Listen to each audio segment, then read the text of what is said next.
Mesdames, Messieurs, bonsoir et bienvenue. Comme chaque dimanche et lundi, je suis ravie de vous retrouver avec toute mon équipe et de vous accompagner tout au long de cette émission avec des invités, des reportages, de la musique bien évidemment et surtout une nouvelle rubrique cet après-midi. Donc restez avec nous, vous verrez de quoi il s'agit. Eh bien pour commencer, un bilan tout d'abord puisque nous allons revenir sur la 9e édition du Festival d'art contemporain d'Alger. Et oui, un bel événement qui a eu lieu au Palais de la Culture Ould Zekkaria et qui a réuni des artistes venus de 34 pays africains, exact, arabes, mais aussi d'autres continents. Eh bien cet après-midi, nous en parlons avec notre artiste plasticien préférée, j'ai envie de dire, la douce et l'agréable Kinza Bournen, qui nous fait le plaisir d'être avec nous cet après-midi, autant qu'artiste plasticienne tout d'abord, et puis membre de l'IFCA cette année. En tout cas, elle nous dira tout sur ce bel événement qui a forcément été une vitrine, j'ai envie de dire, de l'Algérie. Et puis, place à cette nouvelle rubrique. Et oui, nous inaugurons une toute nouvelle rubrique cet après-midi et dans laquelle nous donnerons la parole chaque semaine à Fatah Boumehdi pour explorer des œuvres, des auteurs, mais aussi des univers littéraires. Eh bien, pour cette première, nous irons justement à la découverte du dernier roman de Yasmina Khadra. Et oui, l'auteur le plus lu et le plus traduit, l'auteur algérien le plus lu et le plus traduit dans le monde, en tout cas. Un beau moment littéraire signé Fatah Boumehdi cet après-midi. Donc restez avec nous pour ne pas rater justement cette première. Et en deuxième partie d'émission, place à Anissa Houssine et la rubrique d'Anissa Houssine. Et aujourd'hui, son invité sera parmi nous par téléphone, j'ai envie de dire. En tout cas, nous aurons le plaisir d'avoir Abbas Riri. Et justement, pour rendre hommage à une grande figure de la musique andalouse qui nous a aussi quittés, il s'agit de Cheikh Ahmed Aoueb Dia, Allah yarahmou. Donc après l'hommage que nous avons rendu hier à Khaznadji, eh bien aujourd'hui c'est Cheikh Ahmed Aoueb Dia, c'est à cette grande figure, j'ai envie de dire, de la musique andalouse qui nous a aussi quittés, que nous allons rendre hommage dans la rubrique d'Anissa Houssine et avec Abbas Riri que nous aurons par téléphone. Voilà donc le programme de l'émission de cet après-midi. Restez avec nous, de la musique comme à chaque fois, avec cette belle chanson. Et on revient juste après. المرة اللي بقت بيناتنا تفكيرة ذيك المرة اللي بقت بيناتنا تفكيرة إذا مشات من بالك أنا ما نسيتها إذا مشات من بالك أنا ما نسيتها بالإشارة اللي كتب اسمك عالتصويرة بالإشارة اللي كتب اسمك عالتصويرة عملت صورة القلب عملت صورة القلب عملت صورة القلب بلا ما ضيتها عملت صورة القلب وعملت صورة القلب عملت صورة القلب بلا ما ضيتها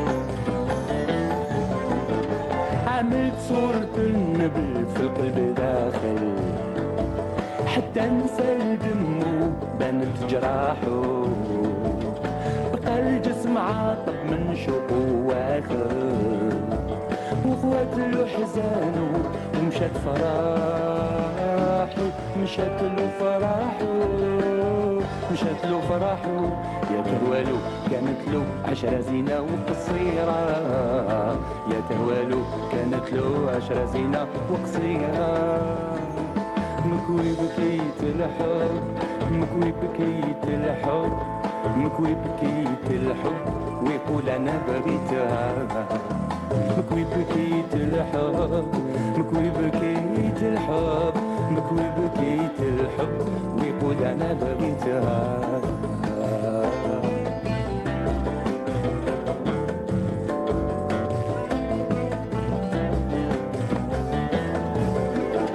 حزين شفاها والفيكي راحت خلتني نوحش من بعد الصورة واحد ما سعى لها من بعد ما ناحت والروح ما نساها خلالي صورة خلالي صورة خلالي صورة عملت دارة كان نفكر باقي في حيرة عملت دارة كان نفكر باقي في حيرة فتشت كل مرسم فتشت كل مرسم فتشت كل مرسم يا ناسي ما لقيتها فتشت كل مرسم فتشت كل مرسم. Voilà, donc une belle chanson, un beau titre, en tout cas signé Zeki Project, qu'on salue cet après-midi et j'espère que nous le verrons bientôt. Il viendra ici pour nous parler de ses nouveaux projets. En tout cas, il sera le bienvenu comme à chaque fois. Il est temps pour moi d'accueillir mes invités. Kinza Bournen, comme je disais tout à l'heure, une de mes artistes plasticiennes préférées. Comment ça va? Merci, bonjour, merci. Merci de m'avoir invitée et merci. Merci à vous d'avoir accepté pour ce notre point de presse, invitation. pour le festival. C'est important aussi de rester dans cette continuité en tout cas. Tout à fait. En tout cas, un bel événement. Et il faut toujours le mettre en avant, n'est-ce pas? Oui. Voilà. Oui, on a envie que cet événement soit inscrit dans une continuité d'abord. Et puis oui, par définition, il se veut un portail ou une porte ouverte un peu sur le monde. On va en tout cas en parler et c'est moi le temps de présenter la personne qui nous accompagne cet après-midi puisque nous avons le plaisir d'avoir avec nous Fatah Boumehdi, une première, enfin sa première, hein, autant que chroniqueur littéraire. Comment ça va? Bonjour Lilia, très bien et vous? Très bien, en tout cas merci d'avoir justement accepté cette invitation et d'avoir aussi accepté ce projet ou proposé ce projet littéraire puisque nous voulions vraiment avoir une rubrique littéraire dans l'émission et voilà que Fatah Boumehdi est là. Donc il faut dire que vous êtes journaliste à la Radio Internationale, vous êtes aussi auteur, vous écrivez des livres, on en parlera plus tard hein, dans les prochaines rubriques je pense. Mais aujourd'hui, donc vous avez décidé justement de nous parler. De revenir sur ma toute dernière lecture. Voilà, qui vous a marqué. Hein, qui m'a vraiment marqué. J'ai bien compris. Hein. Le dernier roman de Yasmine Khadra intitulé Cœur d'amande, paru aux éditions Caspa. Très bien, en tout cas vous êtes en bonne compagnie je pense. Kinza que vous connaissez. Voilà. Je l'adore même. Aussi, voilà, donc, et puis partagez avec nous, avec les téléspectateurs, une chose que vous aimez faire, lire un et univers, écrire. voilà. Un univers qui vous parle. Énormément. Très bien. En tout cas, nous le saurons dans un tout petit moment et nous allons voir justement tout ce que nous devons savoir sur cette belle lecture, sur ce beau roman. Mais justement, on revenait aussi à un événement qui a marqué, j'ai envie de dire, l'actualité, la scène culturelle algérienne, l'IFCA, donc la dernière édition de l'IFCA 2025 qui a pris fin le 6 décembre. Hein, le 6 décembre, oui. Donc, est-ce qu'on peut dire justement qu'une telle exposition peut devenir un pont entre les peuples ? Écoutez, par définition, le festival, il faut comprendre que c'est 34 pays, 122 artistes, galerie et énorme. Et galerie, il s'est voulu cette année s'inscrire dans une art fair, c'est-à-dire une foire. C'est énormément de travail, mais je pense qu'il vaut mieux prendre le meilleur, c'est-à-dire de ce qu'on a pu, ce qu'on a essayé, ou du moins essayé de faire pour cette année. Donc la première édition a été, enfin la première édition, c'est-à-dire celle d'avant, celle de l'an dernier, c'est parce que c'est une reprise hein, après 10 ans. Et donc le commissaire Hamza Bounoua a voulu mettre une nouvelle vision et qui a été suivie par la tutelle, c'est ça qu'il faut dire. Donc c'est pour ça que je vous dis, je reviens un peu en arrière pour vous expliquer toutes les activités, tout ce qui s'est passé et pourquoi cette vision. Et comment un tel événement a évolué, on va dire. Oui. Hein. Donc la première année a été une sélection et sa politique a été cette année, c'était d'ouvrir vers le monde et en faire une art fair, c'est-à-dire une foire internationale inscrite dans le Festival international d'art contemporain. Et l'invitation a été adressée aux galeries, donc on a ouvert, on a reçu des dossiers et cette foire s'est installée naturellement avec artistes, galeristes et en fait un modèle de ce qui pourrait être un environnement sain pour l'artiste en tout cas et un modèle pour la tutelle aussi puisque sous l'égide de la tutelle ça a été fait. Donc on a eu l'inauguration le matin avec la ministre, Madame la ministre, et puis après il y a eu quand même une discussion elle a ouvert le dialogue en fait avec les artistes, les galeristes et les artistes de la diaspora parce qu'il faut revenir dessus. Il y avait justement une grande place exactement. Pour nos artistes, hein. Et puis dans l'union en fait d'une réflexion, certaines choses ont été soumises. Avant ça, nous avons ouvert aussi, nous avons ouvert des appels à candidature pour les jeunes talents. Aussi, Donc il y a eu des ateliers, hein. c'est ça. Il y a eu des ateliers, Résidence artistique. résidences artistiques, puis ateliers qui ont été donnés par Mohamed El-Masri, qui est égyptien, et Reda Jemaï, qui est algérien, docteur artiste, et on n'est plus à le présenter ici. Exactement. Donc encadré par, très bien encadré d'ailleurs, encadré par ces deux talents, on a pu avoir une expo à l'Arc, en fait, à la Villa Boucline, où franchement, on a vu l'issue de beaucoup de travail, mais en l'espace de 10 jours. C'est-à-dire que voilà, le festival ne prétend pas régler tous les soucis, mais on a mis un modèle pour pouvoir comprendre comment pourrait fonctionner en fait cet environnement qu'on attend. Demander à ce qu'il soit beaucoup plus assaini et avec des structures qui sont mises en place. Voilà, ça c'est un modèle réduit. C'est ça. Je le dis, et franchement, c'est important de le dire. On a un petit modèle. Inscrivons-le dans une continuité, puisque aujourd'hui, le commissaire a voulu que ce modèle soit de cette façon et dans cette vision et inscrit dans une politique bien précise.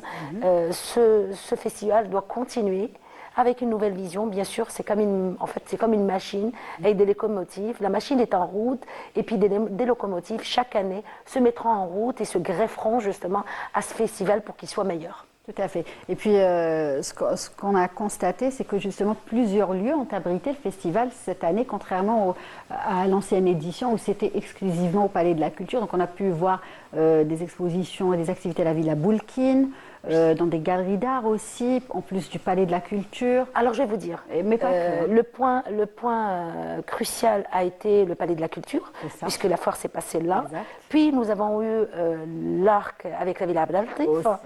Et suite à ça, il y a eu l'exposition des jeunes talents. Puis en aparté, c'est-à-dire dans une continuité, le deuxième jour, on a eu le Forum international d'art contemporain, où il y a eu plusieurs panels. On a traité de plusieurs, on en parlera si vous voulez, bien sûr, de plusieurs sujets qui sont culminants et importants, avec plusieurs visions, puisqu'on a eu des Libyens, des Égyptiens à l'école des Beaux-Arts, je le rappelle, abrités à l'école des Beaux-Arts. Et il y a eu des doctorants, il y a eu des artistes, des galeristes, tous les antagonistes qui pourraient faire que cette machine autour de l'art foisonne en fait. Voilà. Exactement. En tout cas, une belle machine qui a porté ses fruits, hein, j'ai envie de dire, puisque il n'y a eu que des échos positifs concernant cette dernière édition de l'IFCA. Écoutez, les échos, on est encore dedans, on ne sait pas. On essaye d'informer un maximum sur ce qu'est ce festival et on essaye de rester proche, régler quelques problématiques. On va continuer, Kenza, d'en parler. On continue avec nos invités. On parlait de ce bel événement qui a abrité le Palais de la Culture Moulid Zakaria, la Villa Boulkine, Dar Abdeltif, mais pas que, l'IFCA, cette dernière édition de l'IFCA 2025. Et justement, on disait, Kenza, qu'en plus des expositions, beaucoup de choses ont été aussi organisées en aparté. Et justement, c'est des choses qui ont intéressé Justement, moi, ce qui m'a marqué en aparté des expositions, c'est beaucoup plus les tables rondes, les thématiques qui ont été traitées. Alors, les thématiques ont été traitées à l'École des Beaux-Arts, à l'École nationale des Beaux-Arts. Et c'était important pour l'IFCA d'être là, au milieu des étudiants. Et puis, en collaboration avec le directeur justement de l'École nationale, l'école supérieure des Beaux-Arts.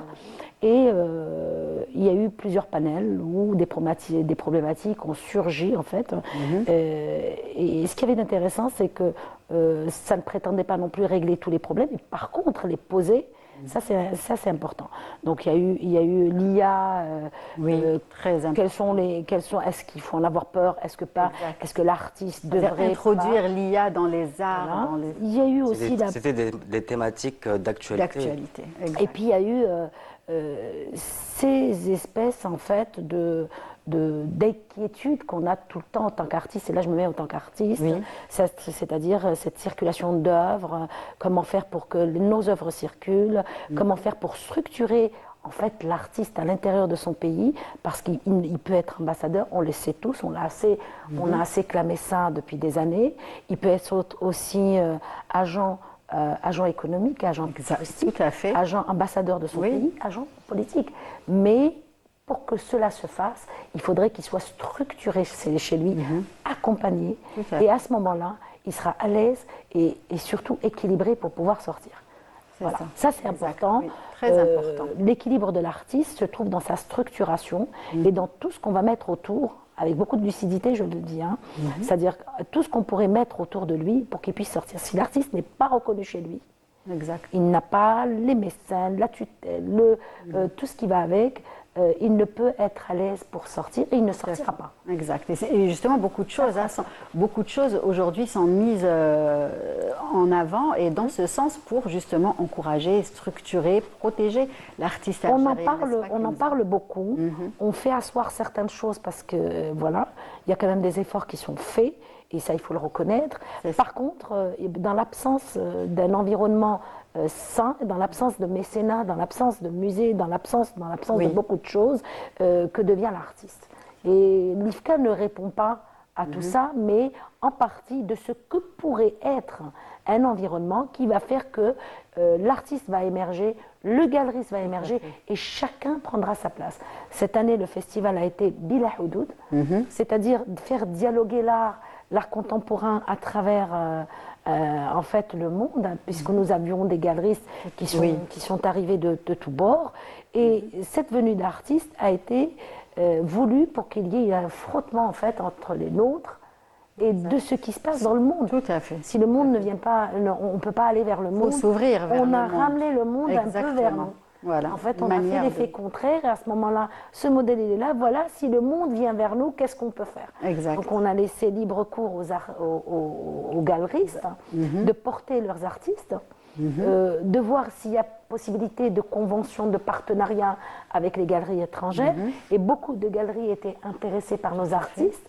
Et les avoir tous en même temps, là, comme ça, dans un dialogue unique, moi j'ai trouvé ça sensationnel. Tout à fait. En tout cas, j'espère que C'est pourquoi je belles l'ai fait. Voilà, à ce Exactement. moment-là. Et on espère que de belles choses et que de beaux projets vont se concrétiser, comme je disais tout à l'heure, puisque c'est à l'échelle africaine, à l'échelle arabe aussi, et d'autres continents. Pourquoi pas, puisqu'il y avait aussi des présents venus d'autres continents. Et justement, vu que c'est un festival d'art contemporain, international d'art contemporain, comment percevez-vous, Kenza, l'évolution de l'art contemporain en Algérie ces dernières années?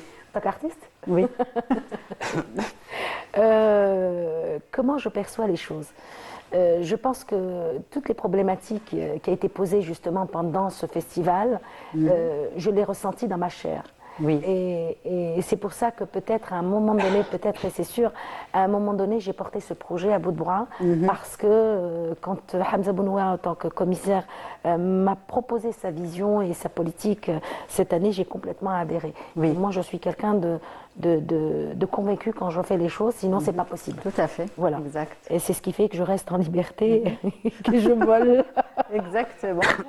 On connaît maintenant le profil de Kenza. Voilà. Donc quand j'accepte quelque chose, ça va un peu dans ma ligne projet de conduite exact. et dans mon travail. J'ai l'impression que c'est une continuité pour continuer à me battre pour beaucoup de choses et pour parfois c'est peu de choses à mettre en place. C'est ça qu'on avait envie de dire avec ce festival. C'est peu de choses à mettre en place. C'est énorme pour les artistes et en même temps, c'est pas assez. Exact. Voilà. À côté, on a quand même un siècle et demi de tradition, qu'on ne le veuille pas. Donc, parfois, il faut copier. Et c'est une expérience. Le commissaire est venu avec une expérience. Il a mis quelques sommes d'expérience autour de lui, ses membres. Et on est resté focus jusqu'au bout. Exact. Voilà. Très bien. Et c'est pour ça justement qu'on a tenu à évoquer l'IFCA cet après-midi à travers cette émission. En tout cas, merci Kenza de nous avoir éclairés et d'avoir justement fait toutes ces belles choses pour l'art et les artistes algériens aussi. Parce que c'est justement le but, j'ai envie de dire, et l'objectif d'un tel événement. L'objectif, c'est justement de pouvoir dialoguer, ne pas rester enfermé sur nous-mêmes, mettre les problématiques sur la table et se dire, allez, qu'est-ce qu'on peut faire? Ok, ailleurs c'est le déclin, puisqu'on le sait. On est en panne de créativité. Par contre, Sud-Sud, il y a des choses qui se passent, c'est-à-dire en Afrique. On parle justement dans la politique du pays qu'aujourd'hui, on devrait se référer et tourner vers le Sud. Et je ne vous cache pas, moi, ça fait un moment que je suis tournée vers le Sud, puisque je travaille en aparté dans une fondation qui s'appelle la Fondation Ben Ahmed, qui a un musée africain qui est destiné pour l'Afrique et qui travaille autour de l'Afrique. Donc cette problématique, je l'avais déjà touchée du doigt, en faisant aussi la biennale d'art contemporain de Dakar au Sénégal, avec Nariman Saadouni et Touaoula. Donc j'ai pu constater que les choses étaient différentes. Il faut savoir que je suis quand même à mon deuxième festival. Le premier, c'était pour le FIBDA à Angoulême. Et donc c'est une deuxième expérience pour moi, mais ça reste dans une continuité de vision. Et puis je rajoute des sommes de quelque chose qui fait que je vais acquérir de l'expérience un peu plus auprès de gens avec qui je vais travailler et qui m'apportent et que j'apporte. Exactement, tout à fait, voilà. tout à fait. C'est voilà très ma position. Important. Ces échanges sont très importants. En tout cas, merci Kenza. On va continuer de parler d'art, de belles choses et tout ce qui anime justement la scène culturelle algérienne à travers ce reportage donc réalisé par notre collègue Linda Teboul. Il s'agit cette fois-ci de cinéma du côté de la salle Ibn Zaïdoun. Allez, à tout de suite.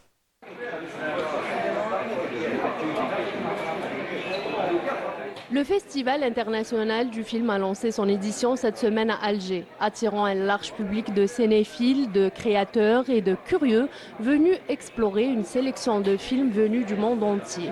Pour cette édition, Cuba est mise à l'honneur.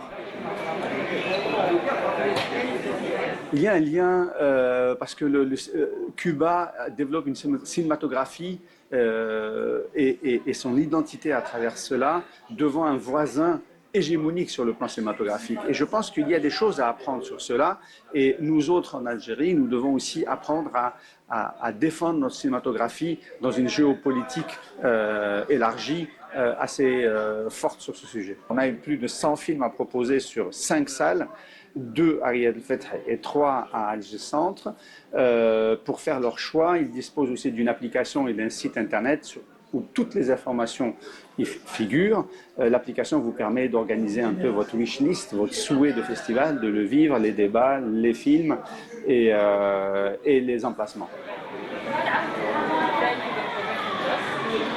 Parmi les invités, un réalisateur français est venu présenter son film « Where there is love, there is no darkness ».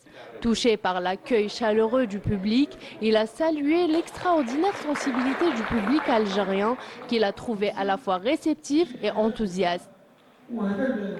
Le public algérien, de ce que j'ai vu, est très cinéphile. Donc j'espère qu'ils ne seront pas trop critiques avec mon film. Mais je sais que, de par votre histoire, vous êtes des révolutionnaires, vous comprenez la condition sociale et je pense que vous allez comprendre mon film. J'étais inspiré parce que je voulais raconter une histoire des hommes invisibles, de tous ceux qui travaillent à l'ombre, comme livreurs Uber Eats, et que les gens méprisent et ne regardent pas. Et j'ai voulu leur donner une lumière pour qu'ils puissent connaître leurs conditions. J'ai grandi à Paris, j'ai grandi avec beaucoup d'amis algériens, et depuis tout petit, je voulais venir ici. Donc c'est un grand bonheur et honneur de venir ici, et en même temps, je présente mon long-métrage. Le régime colonial en Algérie a besoin de réformes urgentes. À commencer par l'annulation. Le festival a également proposé la projection du film The Lovers of Algiers. C'est ce que j'explique dans mes articles tous les jours, ce qui me vaut.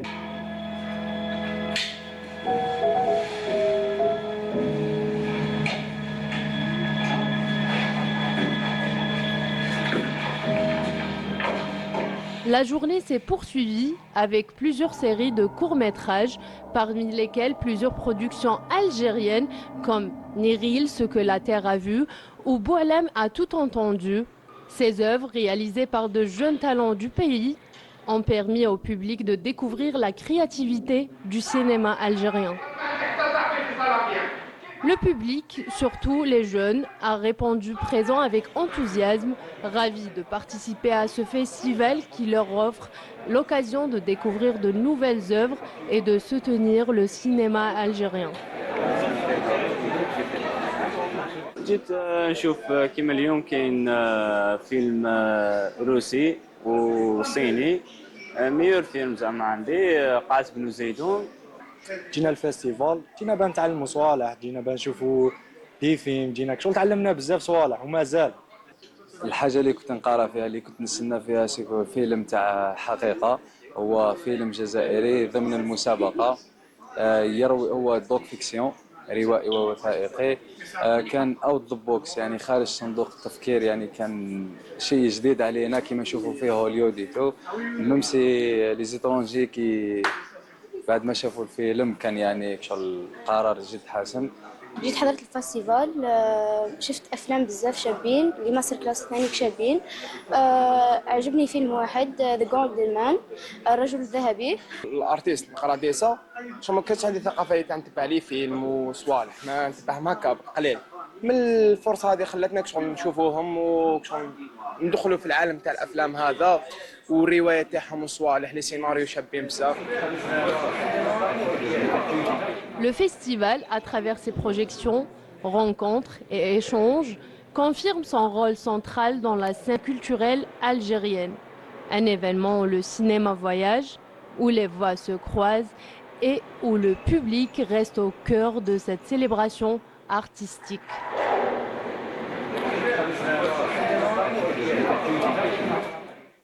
Voilà, donc un bel événement en tout cas qui a régalé les cinéphiles, bien évidemment avec le choix et donc des projections proposées. Et nous allons continuer, nous, à régaler ceux qui aiment lire, hein, j'ai envie de dire, à travers la rubrique littéraire de Fatah Boumehdi. Oui, bonjour. Alors c'est à vous, hein, ça y est, voilà, l'heure est arrivée. L'heure est arrivée. Donc je disais, alors aujourd'hui, Cœur d'amande, pourquoi ce choix, Fatah? Tout simplement parce que déjà, j'ai toujours eu une certaine affection envers notre auteur Yasmine Arda. Ses œuvres m'ont marqué et beaucoup plus cette dernière. Donc j'ai voulu en parler. C'est une nouveauté qui était présente aussi au SILA. D'accord, très bien. Donc une lecture qui vous a marqué, une dernière lecture qui vous a marqué. Vous lisez beaucoup, hein, ça on l'a compris. Et donc, alors, par quoi on va commencer? Est-ce que vous voulez, par quoi vous voulez commencer? On va commencer déjà par l'histoire, oui, qui est vraiment marquante. Donc Cœur d'amande suit le parcours de Nafissa, jeune femme plongée dans un univers familial. Et à travers son évolution, le roman explore les fragilités humaines et les liens familiaux. Donc l'histoire est racontée dans une atmosphère intimiste où chaque geste, chaque mot murmuré ou retenu construit un tableau profondément humain. Voilà. D'accord, très bien.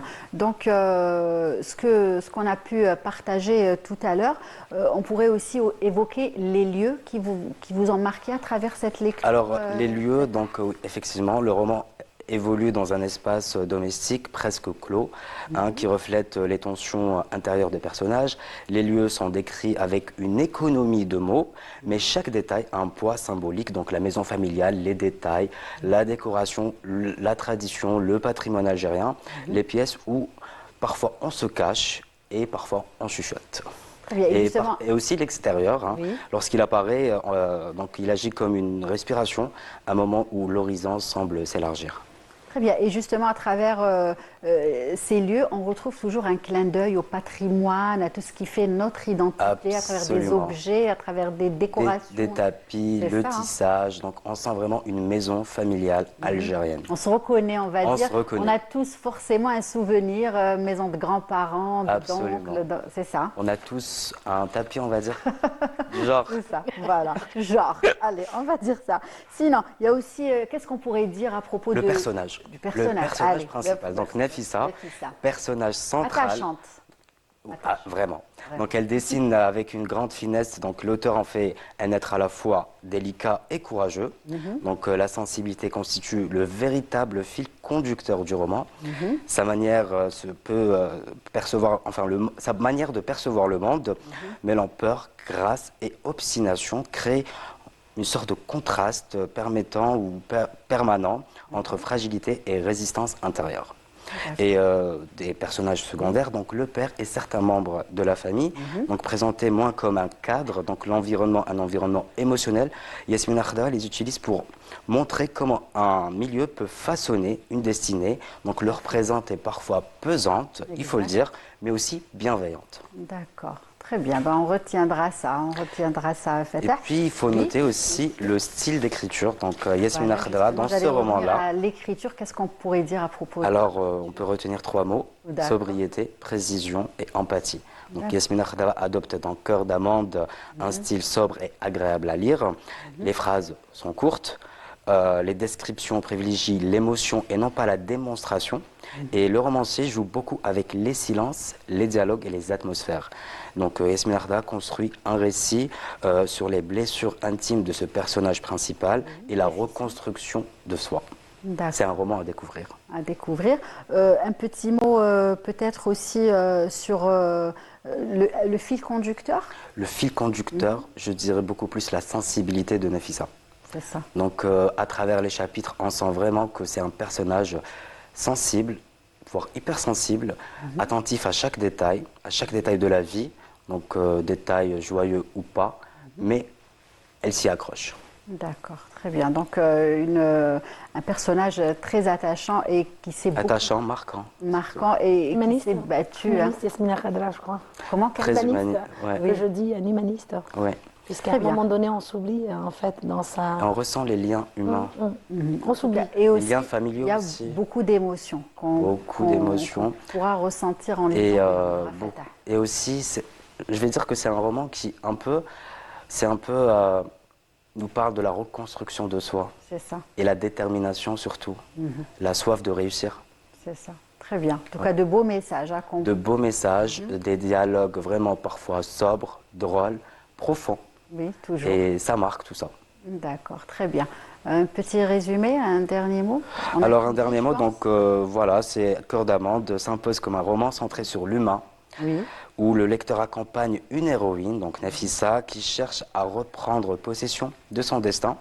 Et Yasmina Khadra privilégie la sensibilité, le fil conducteur de ce roman, et le portrait d'un personnage qu'il a vraiment analysé, et non pas une analyse psychologique, mais une Oui. analyse humaine. d'accord. Sociétal aussi, peut-être, à travers ce que vous dites, je sens un petit peu les histoires qu'on peut rencontrer justement dans notre C'est société. hein, je pense vraiment, aussi. exactement. Voilà, donc disponible dans les librairies. Disponible en Fatah librairie, paru aux éditions Casbah. Aux éditions Casbah. Très bien, on a tout dit. Tout dit. Ça s'est bien passé pour vous? Il faut lire. Hein. Oui, oui, C'est un franchement, roman ça donne, vraiment- ça donne envie de lire. hein. C'est un roman absolument à Il nous découvrir. a donné, mais il a accompli sa mission en nous donnant envie de lire le livre. En tout cas pour moi, vrai. mission accomplie. En tout Voilà. cas, là où il y a humain, moi j'ai envie d'y aller. C'est ça. Et là où il y a humanisme, j'ai Non, envie d'y vraiment, aller. vraiment. On en discutera. Ah bah, Très bien. ravi. En tout cas, merci Fatah. Merci à vous. Merci d'avoir partagé cette belle lecture avec nous. Et puis, on va sûrement s'y mettre dès ce week-end. Allez, le temps de finir ce que je lis en ce moment. Kenza, on va finir peut-être avec, justement, pour parler de forum. On a omis, justement, de... Alors, le forum a été divers. Hein. Il y a eu plusieurs panels où on a beaucoup discuté, on a beaucoup parlé de certaines problématiques et de certaines choses qu'on pourrait régler d'une façon simple. On a eu beaucoup d'exemples et de modèles en fait, d'artistes, comment ils faisaient pour sortir de leur pays et comment ils faisaient pour se vendre ailleurs et en même temps pour disperser leurs graines parce que l'artiste, on oublie, il y a quelque chose de sérieux dans ce festival. Mais pareil, je rejoins un peu Fatah en disant il y a de l'humanisme, là où il y a l'artiste, il y a de l'humanisme. Tout à fait. Donc La ouvrant les portes sensibilité aussi. à cette sensibilité, à cette expression magnifique et extraordinaire pour pouvoir émerger, en fait, s'épanouir. C'est ce qui fait la Ici ou ailleurs, particularité oui. d'un artiste. c'est Ici sa ou vision des ailleurs, choses. mais il faut s'épanouir, il faut laisser l'artiste s'épanouir. Et le festival s'est voulu justement sous cette optique-là, et le commissaire a voulu que cette optique soit sur table pour qu'on puisse en parler, discuter, et voilà, et surtout, avant de conclure, si tu le permets, j'aimerais dire que on a envie d'écrire notre propre histoire et Exact. qu'on ne devrait pas attendre justement Quelqu'un d'autre vient de un le faire. récit narratif C'est colonial, l'écrire à notre place. Tout à fait. Donc écrivons notre histoire. Exact. N'attendons pas pour que d'autres ne spolient pas notre histoire. Très Voilà. bien. On va finir avec. J'ai ce envie de beau finir message, comme ça, Kenza. oui. Merci d'avoir partagé toutes ces belles Ravie, choses avec nous. J'aurais aimé vous garder Oh, ben c'est plus gentil. longtemps, mais malheureusement, Anissa Houssine voilà, va nous rejoindre. Merci. Et nous aurons aussi Merci. Abbas Sereri au bout du fil. En tout cas, merci beaucoup Kenza d'avoir partagé toutes ces belles choses avec nous. Plein de beaux projets en tout cas qu'on vous souhaite cet après-midi. Oui, Voilà. que le festival soit inscrit dans une continuité, puisque le commissaire s'en va cette année, Hamza Bounoua, et qu'on inscrive ce festival, et donc les membres s'en vont avec, et qu'on inscrive juste ce bébé dans une continuité parce que c'est important. Très bien, c'est noté. En tout cas, merci Kenza, au plaisir de vous revoir très vite avec votre bonne humeur, votre douceur. Voilà. En tout cas, merci Fatah, vous restez avec nous pour plaisir. justement bien vous adapter à l'émission, puisque ça va être chaque semaine, chaque lundi. Et puis, nous allons vous offrir une belle chanson, celle de Abbas Sereri, pour recevoir Anissa Houssine, et nous l'aurons également tout à l'heure par téléphone. Allez, à tout de suite.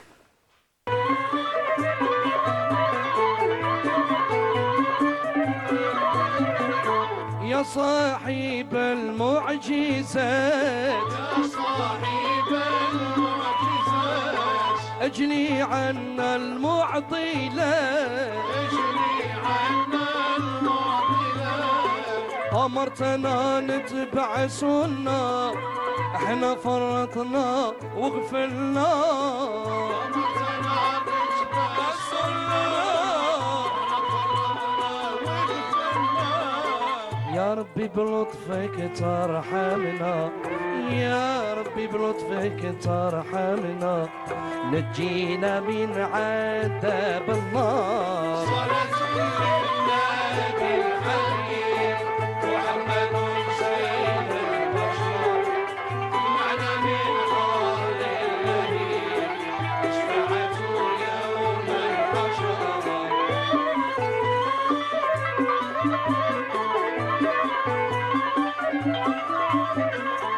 أرسلت بدر التمام أرسلت بدر التمام محمد خير الأنام محمد خير الأنام شفيع الأمة العربية من الحجاز حتى التركية شفيع الأمة العربية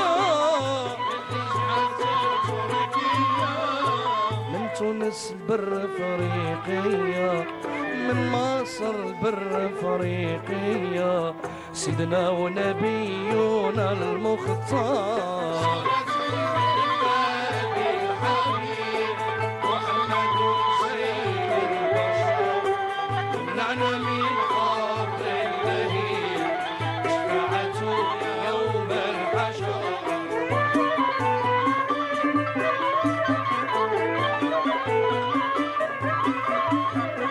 أرسلت للمسلمين أرسلت للمسلمين بإذن يا رب العالمين بإذن رب العالمين أرفعت الراية للحرية للعجم والحبشية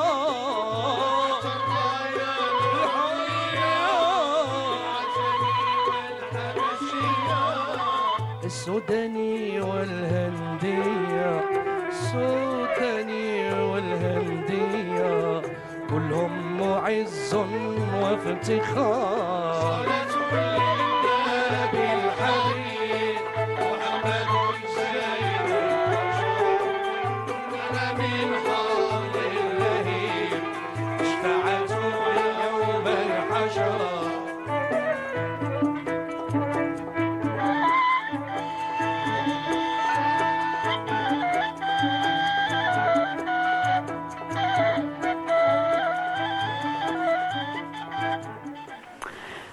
Voilà, donc après ce bel extrait de Abbas Sereri que nous aurons dans un tout petit moment par téléphone, je disais tout à l'heure, nous recevons comme il se doit, je pense, Anissa Houssine. Comment ça va? Ça va, merci. Et toi, tu vas bien? Très bien. Vous nous avez manqué. Oui, voilà. Je vous assure. C'était long. C'était long, oui. Là, on est toujours là, Voilà, on revient. On revient en Voilà. force et surtout dans cette émission. Moi, je suis contente que Fatah Mehdi voilà, nous a rejoint, aussi, mon collègue, oui, mon ami. c'est ça. Je suis vraiment Radio algérienne Power, on va dire, de l'autre côté. Oui, oui. En face de moi. En face, oui, ça veut dire la radio, Ghil FM et la RAI. Je pense qu'on est là en force. Voilà. En tout cas, je suis ravie de vous avoir Moi aussi. avec moi chaque après-midi, chaque lundi, dorénavant. Avec plaisir. Et donc, de quoi il s'agit cet après-midi, Anissa? Alors franchement, aujourd'hui et ce soir, c'est avec un profond et immense que nous consacrons ce moment à la mémoire d'un grand figure du Malouf constantinois, oui, un artiste dont le nom résonnera encore longtemps dans le cœur des passionnés des patrimoines musicaux, le marhoum Cheikh Ahmed Awabdia, qui est né le 13 juillet 1965 à Constantine, capitale éternelle du Malouf. Ahmed Awabdia a grandi dans une ville où chaque ruelle, chaque maison et chaque voix porte en elle une figure d'histoire. L'histoire, très jeune, il développe une sensibilité exceptionnelle pour la musique. Il apprend d'abord la guitare, puis la mandoline et le violon et enfin l'oud. L'oud, cet instrument emblématique qu'il maîtrisera au point d'en faire une extension de lui-même, son apprentissage. Il le poursuit au Conservatoire de Constantine, mais aussi dans plusieurs associations musicales reconnues comme l'Andalous, l'Bastanjia et surtout l'Badissia, où il se nourrit des enseignements des maîtres qui est respectueux et surtout des maîtres qui sont reconnus à Constantine. Ahmed Awabdia n'est pas seulement un interprète, il est un témoin, un gardien, un transmetteur du patrimoine musical constantinois. Dans les années 90, il a fondé son propre orchestre. Il marque un tournant dans sa carrière et affirme sa maturité artistique à travers sa voix qui était son élégance, qui est une voix qui est chaude, scénique et sa maîtrise parfaite des règles du Malouf. Il séduit le public génération après génération, c'est ça qui est bien. Et aussi, sa réputation dépasse vite les frontières de Constantine, les frontières de l'Algérie.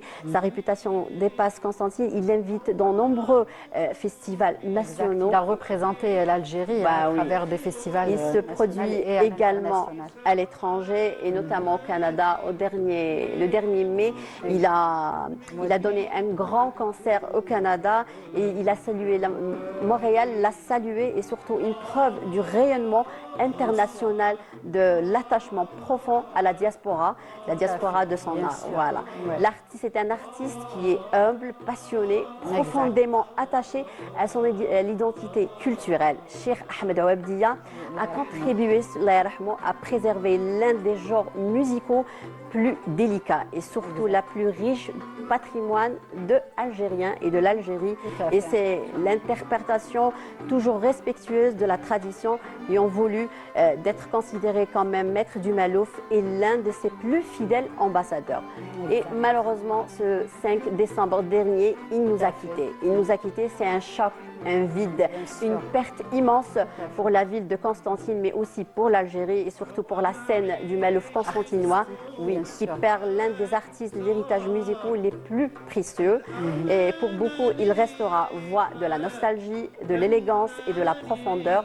Pour d'autres, il demeurera un modèle d'engagement et de fidélité à l'art et surtout pour tous, il sera toujours ce maître généreux, qui est très généreux, qui est imprégné d'une passion lumineuse. Et ce soir, nous voulons honorer son parcours, sa musique, son humilité et rappeler son œuvre, elle ne disparaîtra jamais à travers ses enregistrements, ses concerts, sa musique. Heureusement d'ailleurs. Oui. Heureusement. Et surtout, Cheikh Ahmed Awabdia ne continuera à vivre, de vibrer à travers son art.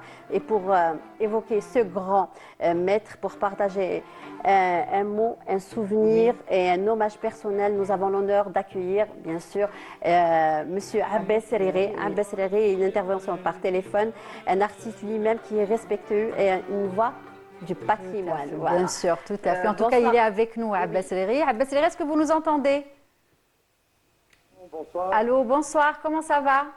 Ça va, merci. J'espère que vous allez bien. Très bien. Merci pour l'invitation, merci pour cette invitation. C'est avec nous.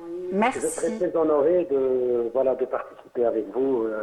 Très bien. En tout cas, merci Merci à vous d'avoir accepté, bien évidemment, de nous consacrer ce petit moment pour rendre hommage justement à Ahmed Awabdi, Allah yarhamou. Et cette semaine, on a perdu deux grandes figures, j'ai envie de dire, après Khaznadji, aussi Ahmed Awabdia. Et donc, c'est justement de lui que vous allez parler. Voilà. Avec Abbas Reri, merci beaucoup encore une fois. Merci d'être avec nous en direct dans l'émission Au fil du jour. Pardon? C'est avec plaisir, avec honneur. Vraiment, on est triste. Ouais. Et c'est une triste nouvelle du Malouf, le grand artiste constantinois, Cheikh Ahmed Awabdia, vient de nous quitter après quand même une longue combat contre la maladie, Rabbi yarhamou. Sincèrement, nous gardons de lui le souvenir d'un homme généreux, d'un homme humble et profondément attaché à son patrimoine musical. Généreux, quelqu'un qui porte le Malouf dans son cœur. Moi, je voulais savoir, Abbas Reri, je voulais savoir quels souvenirs personnels et professionnels vous gardez de Cheikh Awabdia. De Ahmed Awabdia. Moi, j'ai eu le privilège et la chance de partager pas mal de soirées avec Rabbi yarhamou. Je garde un bon souvenir lors du mariage de mon frère. D'accord, j'allais vous poser cette question.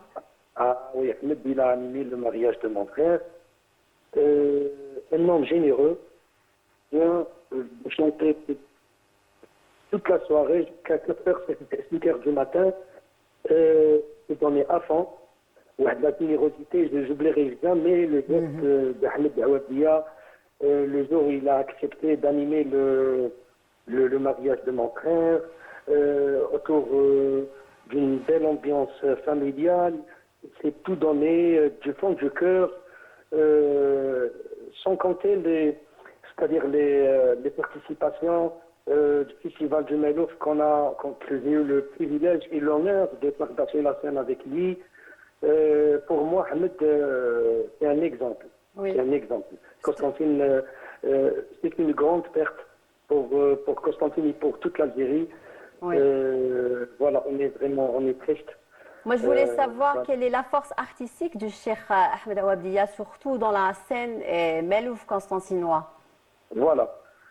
Ahmed Awabdia, il s'est démarqué par son cachet spécial. Ahmed Awabdia, il a créé un nouveau style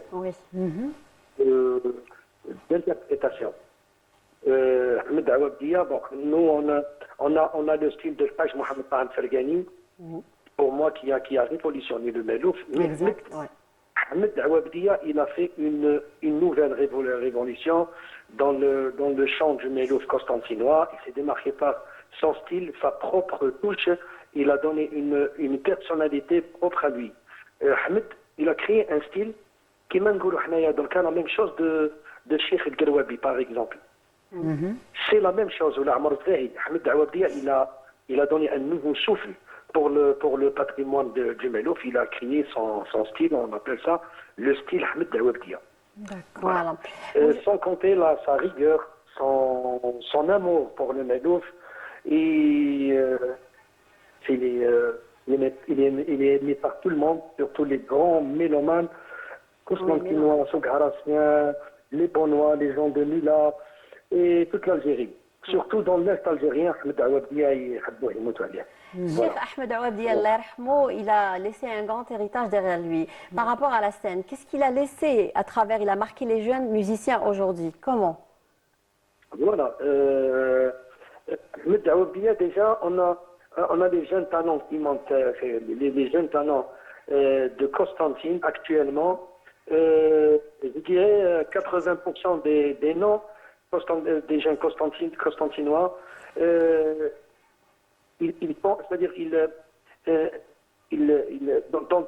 dans leur manière de chant, on dirait Ahmed Awabdia Irni. Ahmed est devenu un exemple pour les jeunes. C'est-à-dire en écoutant voilà, c'est un idole pour les jeunes chanteurs actuellement à Constantine. Oui. Et ça, c'est un plaisir. Il a porté pour le Melouf une nouvelle empreinte. Très bien. En tout cas, justement, une idole, l'idole des jeunes aussi, puisqu'il a su justement transmettre et faire aimer ce style à des jeunes. Ce que je vous propose, Abbas Leri, restez en ligne, bien évidemment. Nous allons découvrir un bel extrait à travers son passage dans une émission passée à travers nos chaînes Djarka. Et on revient. À tout de suite.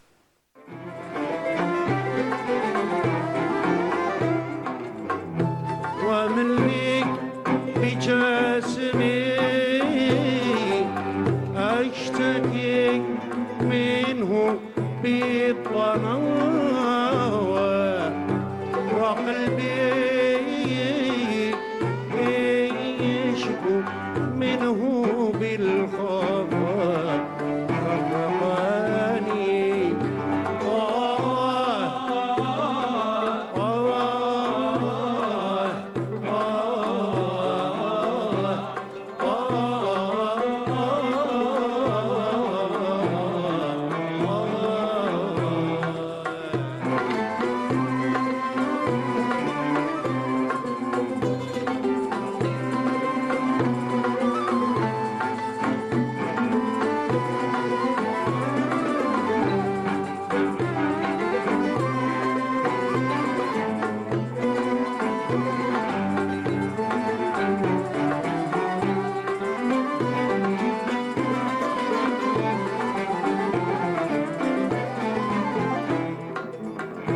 ولو أن عمري عمر نوح لبي بعته في سعادتي في وصل منك قلت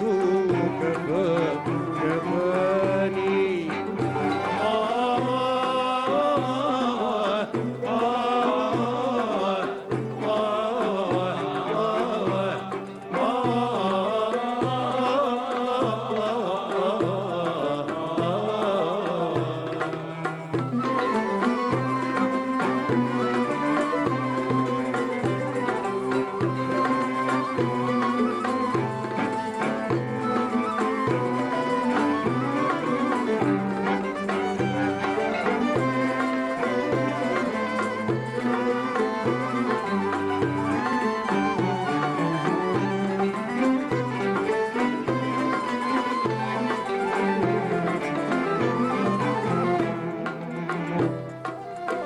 هو معيشته حتى الآن لي أنني خفيت وفادا يعرف الأيكي مكاني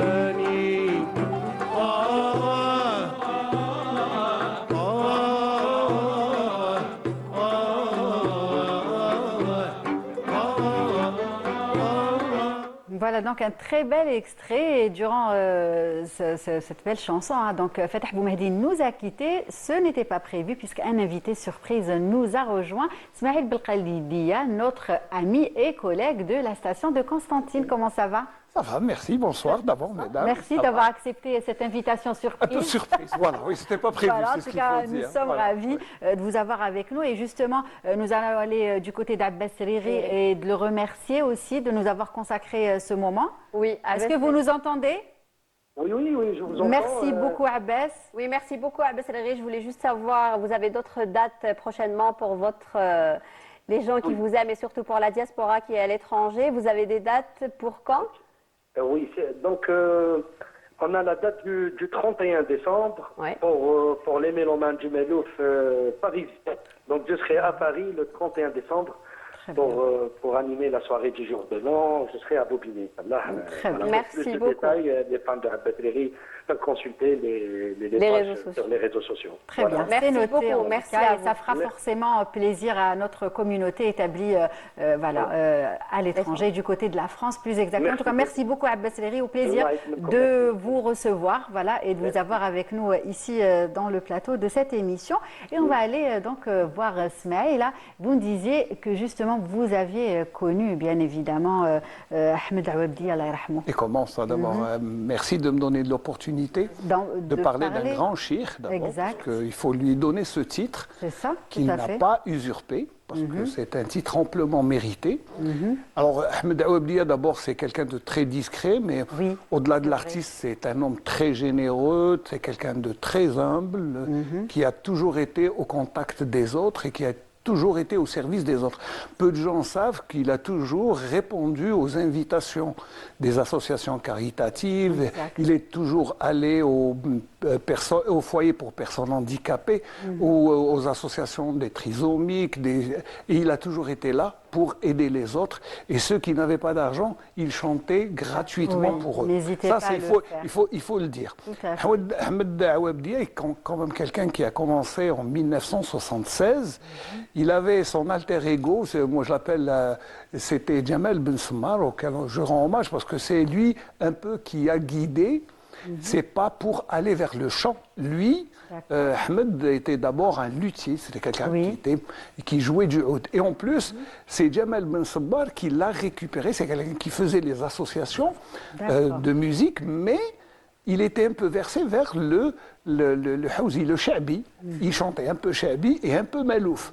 Mais sous l'impulsion de Jamel Ben Semmar et puis de quelques mélomanes et surtout des chouyours qui étaient là pour encadrer les jeunes, il a choisi vers la vingtaine, ou quand il avait 22, 23 ans, il a pris le pas vers le Malouf et il est devenu un maître incontesté. Il faut le dire, c'est un cheikh qui a voyagé avec le Malouf. Vous savez, à l'est du pays, c'est un monument du Malouf. C'est peut-être que dans l'Algérois, on ne le connaît pas beaucoup, mais si vous... si on était de Constantine, si vous étiez... Alors, de Souk Haras, de Guelma, de Annaba, de Skikda, il se produisait beaucoup plus dans cette région qu'à Constantineville, attention. Et puis les derniers moments, les derniers temps, il faisait des galas. L'année passée, il a fait un théâtre archi-comble. Bon, quand je dis l'année passée, pour moi, c'est avant l'été. Hein. C'est ça, c'était, et ce dernier concert aussi, c'était au Canada, mois de mai, c'était aussi... Mois de mai, après, bon, il a fait... Bon, il était invité, d'abord, il faut le dire. Les derniers temps, il était un peu fatigué. Ça faisait déjà... Bon, ben, il a pris il avait une maladie du foie. Et bon, il faut aussi remercier, parce que l'État algérien a pris en charge son départ vers l'étranger pour une greffe du foie. Voilà. Malheureusement pour lui, sa sœur qui s'est portée volontaire pour lui donner, a été incompatible avec lui. Donc c'est dommage, ça s'est précipité un peu. Bon, il est rentré. Il s'est battu. Là, il s'est battu jusqu'au dernier moment. Mais à certains moments, il disait... C'est bon, c'est les derniers moments. D'ailleurs, lors du Festival international du Malouf, au mois de fin septembre, je crois, c'était lui qui devait animer la soirée de clôture et malheureusement, mais il s'est rendu.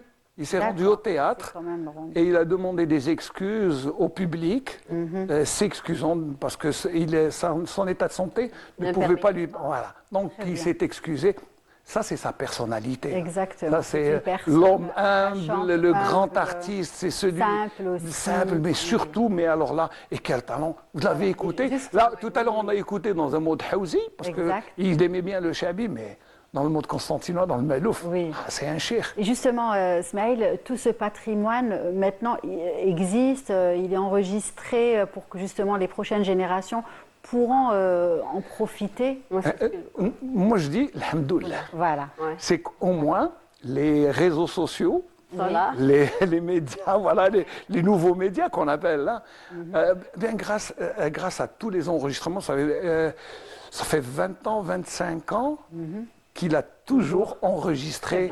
Alors, l'ARS, comme on dit, là, et c'est heureusement qu'il laisse un grand patrimoine. Aux jeunes de le préserver. Voilà. En tout cas, merci Ismaël. Merci d'être venu partager ce petit surprise. moment. C'était pas prévu. Très belle surprise et très bonne surprise. En tout cas, merci beaucoup. Ravi de vous avoir eu ce petit instant, mais qui signifie beaucoup, on va dire, cet après-midi. Anissa, on se retrouvera dès la semaine prochaine et merci à vous de nous avoir suivis. Nous arrivons déjà à la fin. Nous aurons bien évidemment le plaisir de vous retrouver dès demain. Et c'est Hasna Zoubeli qui prendra le relais. Quant à moi, je vous retrouverai à partir de dimanche. Très bonne suite des programmes et prenez soin de vous. Au revoir.